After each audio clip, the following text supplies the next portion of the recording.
رب اشرح لي صدري ويسر لي امري واحلل عقدة من لساني يفقهوا قولي محمد وآل محمد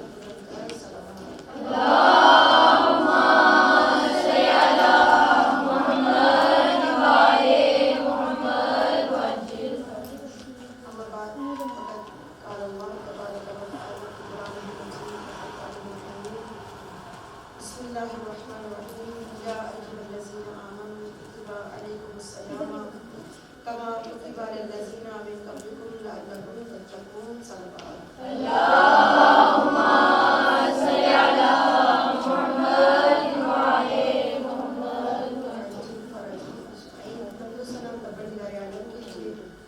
اور اسی رحیم اور کریم خداوند منان کی بارگاہ میں ہم شکر ادا کرتے ہیں کہ اس نے ہمیں یہ توفیق عطا فرمائی کہ ہم اپنی زندگی میں اس حیات ظاہری میں ایک اور ماہ مبارک رمضان کی گزار اور برکات سے منسلک ہو سکیں اور اپنے ظاہر اور باطن کو خدا کے کرم سے بہترین اخلاق سے مزین کرنے کی کوشش اور تلاش کو تھوڑا ہی رکھ سکے.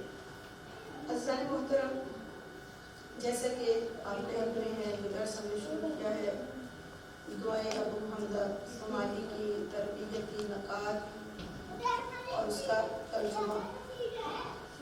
دعائے ابو حمزہ صومالی کا تعارف ہم نے کل بیان کیا اور یہ چیز بھی ہم نے بیان کی کہ خود دعا کرنا کس قدر ہمارے لیے ہماری ظاہر اور باطن کو مزین کرنے کے لیے، ہمارے مادی اور معنوی کمال کے حصول کے لیے کس قدر ضروری ہے.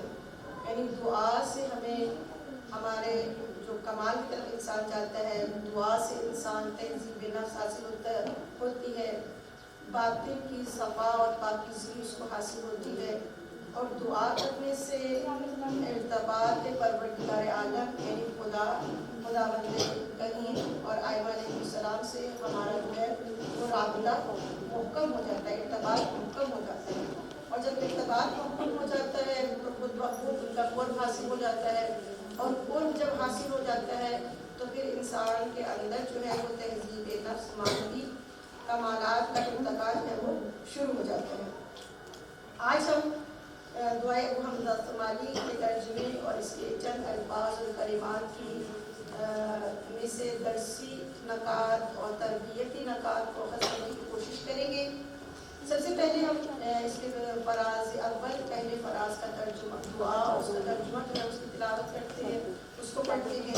امام سجاد علیہ السلام کی اتنی پربرکت دعا ہے کہ امام سجاد علیہ السلام ماہ مبارک رمضان کی شب میں یا سحر کے وقت اس کی تلاوت جو ہے وہ کیا کرتے تھے. تمام رات عبادت میں نماز میں گزارتے اور جب سحر کے نزدیک ہوتے تو امام دعا اور مناجات فرمایا کرتے تھے. اور ایسا نہیں ہے کہ امام سجاد علیہ السلام، امام زین العابدین علیہ السلام نے اس کو ایک مرتبہ تلاوت کیا ہے، ایسا نہیں، بلکہ ہر مرتبہ ہر رمضان میں مولا اس کو رمضان المبارک کی رات میں یا سحر کے وقت اس کی تلاوت جو ہے وہ فرمایا کرتے تھے. امام علیہ السلام جب دعا شروع فرماتے ہیں بسم اللہ الرحمن الرحیم، الہی لا تؤدبنی بعقوبتک ولا تمکرنی فی حیلتک، من این لی الخیر یا ربی ولا یوجد الا من عندک، ومن این لی النجاة ولا تستطاع الا بک، للذی احسن استغنى عن عونک ورحمتک، وللذی اساء واجترأ علیک ولم یرضیک خرج عن قدرتک، یا ربی یا ربی یا ربی. عزیزان محترم، دعا کا یہ فراز اول ہے، پہلا حصہ ہے یہاں پر یا ربی یا ربی یا رب. اس قدر تکرار کیا جائے کہ انسان کا جو سانس ہے وہ خود بخود ڈوب جائے. یعنی آپ سانس کے ٹوٹنے تک اس کی تلاوت یا اس الفاظ کو، اس یا ربی کے کلمات کو دہرائیں. کیا فرما رہے ہیں امام سجاد علیہ السلام؟ الہی، اے میرے معبود، اے میرے رب، اے میرے پروردگار، لا تعذبنی بعقوبتک، اے خدایا مجھے مؤدب نہ بنا، مجھے ادب نہ سکھا، بعقوبتک اپنے عقوبت کے ذریعے سے. اور بعض جگہ پر اس کا ترجمہ ہے اے پروردگار عالم مجھے اپنے عذاب میں گرفتار نہ فرما. اس کا بھی ہم شرح اور اس کا ترجمہ جو ہے وہ بیان کریں گے کہ یہاں پر لا تعذبنی بعقوبتک سے کیا مراد ہے. ولا تمکر بی فی حیلتک، اور اپنے حیلے میں مجھ سے مکر اختیار نہ کر. اور دوسرے لفظوں میں جو مفاتیح الجنان میں اس کا ترجمہ موجود ہے اس میں کیا ہے، اس میں لکھا ہوا ہے کہ مجھے اپنی قدرت کے ساتھ نہ آزما، یعنی دوسرے لفظوں میں ہیلے میں مکر اختیار نہ کر، یعنی مجھے اپنی قدرت کے ساتھ آزمانا.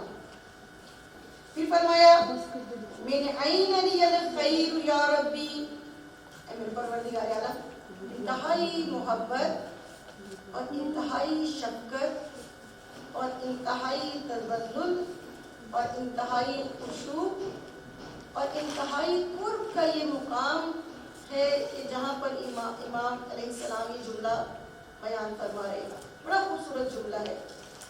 اگر ہم اس کو اپنے قلب سے اپنی روح سے محسوس کریں تو امام سجاد علیہ السلام بڑی محبت سے کہہ رہے ہیں میرے پروردگار عالم من این لی، ہماری تربیت فرما رہے ہیں، حقیقت میں ہماری تربیت فرما رہے ہیں. من این لی الخیر یا ربی، اے میرے پروردگار مجھے خیر کہاں سے ملنے والی ہے، کہاں سے میں خیر حاصل کر سکتا ہوں. ولا یوجد الا من عندک، در حالی کہ وہ جو خیر ہے تیرے علاوہ کہیں پائی نہیں جاتی، تیرے علاوہ کہیں سے میں اس کو پا نہیں سکتا، اس کو حاصل نہیں کر سکتا. وہ جو خیر ہے جس کا میں طلبگار ہوں وہ تیرے علاوہ کہاں سے میں اس کا طلبگار ہوں، در حالی کہ تمام یہ خیر کا منبع تیری ذات ہے. وَمِنْ أَيْنَ لِيَ النَّجَاةُ وَلَا تُسْتَطَاعُ إِلَّا بِكَ، اے میرے پروردگار عالم مجھے نجات کہاں سے مل سکتی ہے جبکہ وَلَا تُسْتَطَاعُ کوئی استطاعت نہیں رکھتا، نجات دینے کی کوئی قدرت نہیں رکھتا، إِلَّا بِكَ مگر یہ کہ تیری ذات، یعنی تیری ذات کے علاوہ کوئی مجھے نجات نہیں دے سکتا. اگر نجات حاصل کرنی ہے تو فقط تیری ذات سے ہی حاصل کرنی ہے، تیرے علاوہ کہیں نجات کوئی نجات دینے والا نہیں ہے. لا الذی احسن، اور نہ ہی وہ شخص احسن کہ جس نے نیکی کی ہے، اور نہ ہی کوئی نیکی کرنے والا استغنى عن عونک تیری مدد سے تیری حکومت سے بے نیاز ہے. یعنی جو نیکی کرتا ہے ایسا نہیں ہے کہ وہ خود سے اپنی قوت اور اپنی طاقت سے مستقل ہو کر کوئی نیک کام انجام دیتا ہے. جیسے ہم نیکیاں کرتے ہیں، ہم کہتے ہیں دنیا داری میں ہم لوگ بہت سارے کلمات الفاظ ادا کرتے ہیں، خود سے غافل ہوتے ہیں، الفاظ سے بھی غافل ہوتے ہیں، کہتے ہیں ہم نے یہ کیا، میں نے یہ کیا، میں نے یہ کیا. ٹھیک ہے، تو امام کیا ہمیں سمجھا رہے ہیں، کیا بتا رہے ہیں کہ جو نیکی کرتا ہے وہ نیکی بھی حکومت کے پروردگار عالم خدا کی مدد سے ہوتی ہے. خود انسان بھی بے نیاز نہیں ہے، خدا کے عون اور خدا کی مدد سے، اور رحمت اور تیری رحمت سے. یعنی وہ جو نیکی کر رہا ہے وہ بھی تیری رحمت کے صدقے میں نیکی کر رہا ہے. وَلَلَّذِي أَسْرَعَ وَأَجْطَرَ عَلَيْكَ، اور نہ ہی وہ شخص الذی اسرع کہ جس نے گناہ کیے ہیں، جو گنہگار ہے، وَاجْتَرَعَ عَلَيْكَ اور اس نے جرت کی ہے تیرے مقابل کھڑے ہونے کی، تیرے سامنے آنے کی، گناہ کرنے کی، معاصی کرنے کی جرت اس نے کی ہے. وَلَمْ يُرْضِيكَ اور جو تیری رضا کا جویا نہیں ہوا، تیری رضا کو تلاش اس نے نہیں کیا، تیری رضا کا طلبگار نہیں ہوا، تیری رضا چھوڑ کر وہ دنیا میں دوسرے افراد کی یا اپنے نفس کی رضا کی طرف جو ہے وہ اس کی تلاش میں نکل پڑا ہے، تیری رضا کو اس نے طلب نہیں کیا. کہ جو گناہ گار ہے، جو تیرے مقابل کھڑے ہونے کی جرت رکھتا ہے، جرت جس نے کی ہے اور جس نے تیری رضا کو چھوڑ کر دوسرے افراد کی یا شیطان کی رضا کو طلب کرنے کی کوشش کی ہے، وہ شخص بھی خارج عن قدرت یرزی کا خارج عن قدرتی کا، یعنی ایسا شخص بھی تیری قدرت سے باہر نہیں ہے.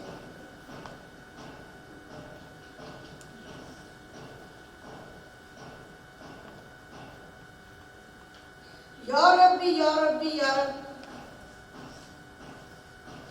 یعنی اے میرے پروردگار، اے میرے پروردگار، اے میرے پروردگار.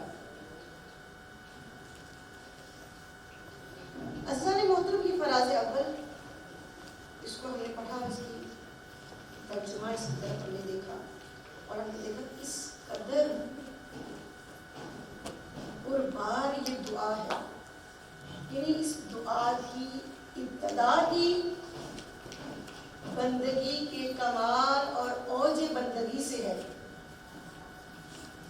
امام علیہ السلام کیا فرما رہے ہیں؟ الہی لا تعذبنی بعقوبتک. ہم فرما رہے ہیں کہ خدایا مجھے اپنی عقوبت کے ذریعے سے معدب نہ بنا. ادب نہ سکھا، آپ نے سکھا ادب، لیکن اپنے عذاب کے ذریعے سے نہیں، اپنی سرزنش کے ذریعے سے نہیں. امام ادب کا تقاضا فرما رہے ہیں. عزیزان محترم، امام اس مقام پر، مقام عصمت پر فائز ہیں، امامت کے مقام پر فائز ہیں، اور اس مقام پر یہ ان الفاظ اور کلمات کو دہرا رہے ہیں. یعنی امام ہمیں بتا رہے ہیں کہ اگر امام ان کلمات کو ادا فرما رہے ہیں تو وہ جس ادب کو طلب فرما رہے ہیں وہ مقام عصمت اور مقام امامت سے سازگار ہے. اور دوسرے درجے پر امام ہم جیسے گنہگاروں کو کی تربیت فرما رہے ہیں اور دعا کرنے کا طریقہ اور ہمیں زندگی کے اصولوں کو کسب کرنے کا طریقہ سمجھا رہے ہیں کہ اے انسانو ایھا الناس، اگر تم ادب سیکھنا چاہتے ہو تو آؤ خدا کے در پر سوالی بنتے ہیں. اور ادب جو ہے بے عقوبتی کا کے ذریعے سے ہمیں یہ چیز معلوم ہو رہی ہے کہ ادب سکھایا جاتا ہے، ادب سیکھا جاتا ہے، اور ادب یا تو پیار اور محبت اور لطف اور مہربانی سے سیکھا جاتا ہے یا تذکر کے ذریعے سے. ایک دفعہ آپ اپنی عزیز خواہر کو، اپنے بچے کو، اپنی بیٹی کو، اپنے بیٹے کو یہ کہتے ہیں کہ عزیز دلم، عزیز مودع، اے میری پیاری بیٹی ایسے نہ کرو، یہ تمہارے لیے درست نہیں ہے. یہ روش آپ اختیار کرتے ہیں، محبت سے اس کو کہتے ہیں. یہ پہلا درجہ یہ لطف و کرم کا ہے کہ آپ کسی کو سمجھاتے ہیں، اس کو مؤدب کرنا چاہتے ہیں، اس کو ادب سکھانا چاہتے ہیں. آپ کہتے ہیں عزیز دلم، عزیز محترم، میری عزیز بیٹی ایسے نہیں کرے. اور وہ اس طرح متوجہ نہیں ہوتی یا متوجہ نہیں ہوتا آپ کا بیٹا یا بیٹی یا خواہر یا شاگرد یا کوئی بھی جس کو آپ ادب سکھانا چاہتے ہیں، تو آپ اس کو تذکر دیتے ہیں، دوبارہ ریپیٹ کرتے ہیں اور کہتے ہیں کہ بیٹی آپ کو ماما جان نے یہ نہیں کہا کہ ایسا نہیں کرے.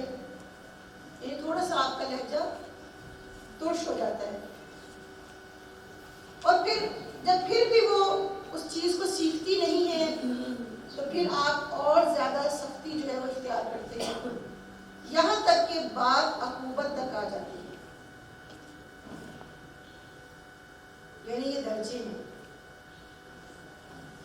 تو امام علیہ السلام کیا فرما رہے ہیں؟ الہی لا تعذبنی بعقوبتک، اے میرے پروردگار عالم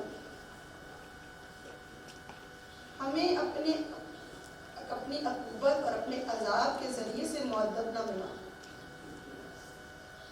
یعنی کیا مطلب؟ خدا کی طرف سے ہے؟ نہیں. امام اس درجے کے آنے سے پہلے کہ پروردگار عالم ہمیں اپنی عقوبت کے ذریعے سے مؤدب کر کے راہ راست پر لے آئے، راہ مستقیم پر لے آئے، اس سے پہلے ہی خدا کی بارگاہ میں کہتے ہیں خدایا ہماری زندگیوں میں وہ درجہ نہ آئے، وہ مقام نہ آئے کہ تو ہمیں لطف اور اپنے کرم سے، اپنی پیار اور محبت سے، اپنی مہربانی اور شفقت سے، اپنے رحمان اور رحیم ہونے سے ہمیں اپنی طرف پکارے، ہمیں راہ مستقیم کی طرف پکارے اور ہم پرواہ نہ کریں، ہم توجہ نہ دیں. تو ہمیں بار بار قرآن کی تذکر دے رہا ہے، تو ہمیں بار بار تذکر بھی دے اور پھر بھی ہم اس کی پرواہ نہ کریں، اور پھر وہ درجہ آ جائے کہ خدا ہمیں عقوبت کرے، خدا ہمیں سرزنش کرے، خدا ہمیں تنبیہ کرے، خدا ہم پر عذاب نازل کرے، خدا ہمیں کسی تکلیف میں مبتلا کرے. اس درجے پہ آنے سے پہلے ہی دعا کی جا رہی ہے کہ خدایا ہمیں اس مقام پر نہ پہنچانا کہ ہم اس چیز کے مستحق ہوں کہ ہم تیری عقوبت کے ذریعے سے راہ راست پر آئیں. یعنی ہم اس درجے پہ اس مقام پر نہ پہنچے. یعنی دوسرے لفظوں میں خدایا ہماری وجود میں اتنی ظرفیت دے، ہمیں اتنی توفیق دے کہ جب تو اپنی لطف و کرم سے ہمیں اپنی طرف پکارے تو ہم تیری طرف حرکت کریں، ہم تیری طرف آئیں.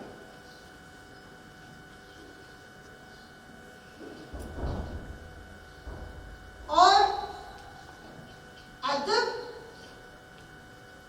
کا سیکھنا ایک اس قدر اعلیٰ بات ہے، اس قدر یہ تہذیب نفس کے لیے ضروری ہے، بلکہ ہمیں دعا کرنی چاہیے. اس دعا سے ہمیں معلوم ہو رہا ہے کہ ہمیں ادب سیکھنے کے لیے بھی دعا کرنی چاہیے، جو کہ شاید ہم نے کبھی سوچا بھی نہیں. اس لیے اس طرح کہ اگر ہمیں کوئی ادب نہیں آتا، ادب کے بارے میں ہم بتائیں گے کہ ادب کس چیز کو کہتے ہیں. کہ اگر ہمیں ادب نہیں آتا تو ہم دعا کریں، ہم توسل کریں، ہم امام سجاد علیہ السلام کی دعا پڑھیں تاکہ ہم مؤدب ہو جائیں. ہمیں کچھ آداب آنے چاہیے، ہمارے اندر کچھ اخلاقی خصوصیات ہونی چاہیے.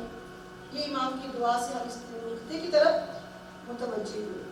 اسی لیے کہا جاتا ہے کہ یہ جو آئمہ معصوم علیہ السلام سے ماخوذ دعائیں ہیں، یہ خدا شناسی اور تربیت اور معارف کا ایک عظیم خزانہ اس میں پوشیدہ ہے. جتنا ان سے متوسل ہوں گے، جتنا ان دعاؤں کو پڑھیں گے، اتنا ہی ہمارے باطن کے کمال میں اضافہ ہوگا. ادب اس قدر اہم ہے کہ رسول خدا صلی اللہ علیہ وآلہ وسلم فرماتے ہیں ادبنی ربی. مجھے ادب کس نے سکھایا؟ رسول خدا کیا فرما رہے ہیں؟ ادبنی ربی، مجھے ادب میرے پروردگار عالم نے سکھایا ہے. خدا نے مجھے مؤدب بنایا ہے، مجھے ادب سکھائے ہیں، مجھے اخلاق سکھایا ہے. بِأَحْسَنَ تَأْدِيبٍ، اور کیا خوب انجام دیا ہے خدا نے. یعنی اگر پروردگار عالم کسی کو ادب سکھاتا ہے تو وہ محمد تشکیل پاتے ہیں، اور وہ ایسے محمد کی ذات تشکیل پائی کہ دشمن نے محمد کو صادق اور امین کہا، اور خود پروردگار عالم نے قرآن مجید میں یہ فرمایا لَقَدْ كَانَ لَكُمْ فِي رَسُولِ اللَّهِ أُسْوَةٌ حَسَنَةٌ، کہ ایسا ادب سیکھا ہے. ادب خدا نے سکھایا ہے اور ایسا رسول نے سیکھا ہے کہ خدا نے کہا کہ بہترین سیکھا ہے، اور ایسا سیکھا ہے کہ اب یہ رسول تمہارے لیے لَقَدْ كَانَ لَكُمْ فِي رَسُولِ اللَّهِ أُسْوَةٌ حَسَنَةٌ، کہ یہ رسول ادب میں، اخلاق میں، سیرت میں اور کردار میں تمہارے لیے بہترین نمونہ ہے. یہ ہے خدا کا سکھانا اور محمد کا سیکھنا. عزیزان محترم، یہ ہستیاں ہماری تربیت کے لیے، یعنی رسول خدا نے ہمیں بتایا کہ ادب ایسے سیکھا جاتا ہے. اور اگر سکھانے والے محمد ہوں، تربیت کرنے والے محمد ہوں، ادب دینے والے محمد ہوں، اور سیکھنے والا ایک بچہ علی ابن ابی طالب ہو. سیکھنے والا ایک بچہ علی ابن ابی طالب ہو. چکے بچپن میں رسول خدا کے پاس آ گئے تھے اور رسول خدا نے تربیت فرمائی ہے. ادب سکھانے والا خدا، سیکھنے والا محمد، سکھانے والا محمد، سیکھنے والا علی. اور اگر سیکھنے والا علی ہو تو وہ علی اس قدر مؤدب پایا گیا کہ رسول نے کہا انا مدینۃ العلم وعلی بابها، میں علم کا شہر ہوں، علی اس کا دروازہ ہے. رسول ایسے مؤدب ہوئے کہ رسول کی حیات میں کبھی علی نے سنونی کا دعویٰ نہیں کیا. اور جب بھی کوئی سوال کرتے تھے تو کہتے تھے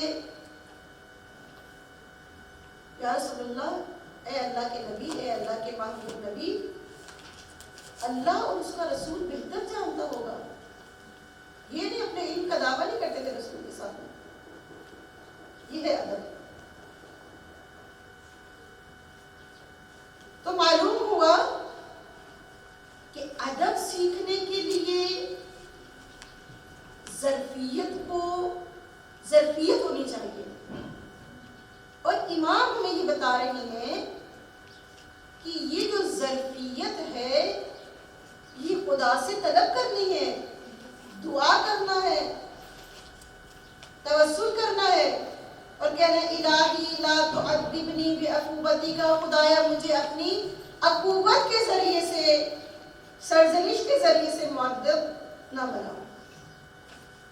اب یہ جو ہم کہتے ہیں مؤدب یا ادب، یہ کیا چیز ہے؟ عزیزان محترم، ادب ہر چیز، ہر شے جس کائنات میں موجود ہے اس کی ذات کے متناسب ہوتی ہے. اور انسان کے لیے کیا ہے؟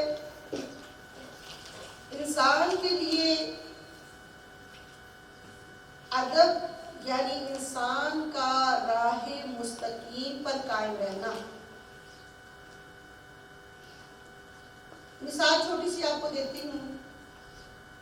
ایک درخت کا کیا ادب ہے؟ جب وہ ایک پودا زمین سے نکلتا ہے، چھوٹا ہوتا ہے، نرم و نازک، آپ چاہتے ہیں کہ اس کو سیدھا پروان چڑھائیں تاکہ وہ اپنے وجود پر، اپنے تنے پر کھڑا ہو سکے. تو کیا کرتے ہیں؟ ایک شاخ اس کے ساتھ زمین میں ایک لکڑی کی لگا دیتے ہیں اور اس کو اس کے ساتھ باندھ دیتے ہیں تاکہ یہ جو لکڑی ہم نے اس کے ساتھ لگائی ہے بالکل سیدھی ہے، اور یہ بھی اس کی مناسبت سے اس کو باندھ دیتے ہیں تاکہ یہ بھی سیدھا جو ہے وہ، اس کی نمو بھی بالکل سیدھی ہو، مستقیم ہو. یہ اس کو آپ نے ادب سکھایا ہے کہ اس نے سیدھا پروان چڑھنا ہے، سیدھا جو ہے وہ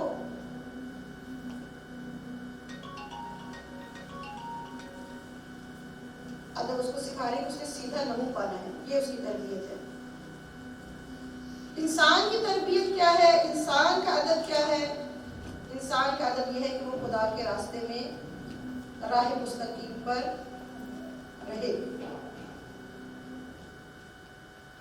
اور اس راہ مستقیم پر رہنے کے لیے انسان کبھی جب راستے سے بھٹک جاتا ہے، کبھی جب راستے سے ہٹ جاتا ہے، تو خداوند متعال اس کو مختلف طریقوں سے، کبھی محبت سے، کبھی پیار سے، کبھی اس کو ڈھیل دے کر، کبھی اس کو مہلت دے کر، کہ ہو سکتا ہے کہ یہ ادب حاصل کر لے، یہ سیدھے راستے پر آ جائے، یہ راہ مستقیم پر آ جائے.